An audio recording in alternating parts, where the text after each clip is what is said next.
Hello everyone, and this is Edmond with Naru's channel and here with another quick tutorial.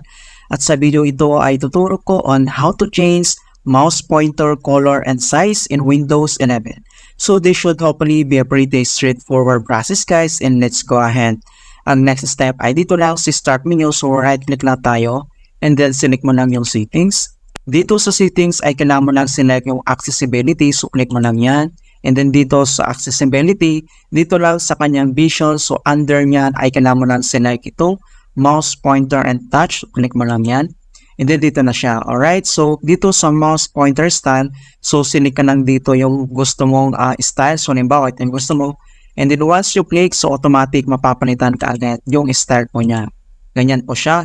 And then dito naman sa kanyang color, so select ka lang yan kung anong gusto mong kulay. Ayan. So automatic mati-change ka agad yung kulay niya. And then dito naman sa kanyang size, kung pwede naman yan kung anong gusto mong size, gusto mo lang small. By numbers kasi ito mga kaibigan, makikita mo dito by numbers para small, medium, large, extra large, and large mga kaibigan. Ganito siya. Alright, so ganoon lang po kasimple kung paano tayo mag-change ng mouse pointer, color, and size in Windows 11.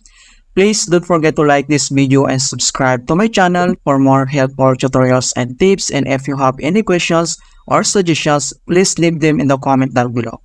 Thank you guys and see you in my next tutorial.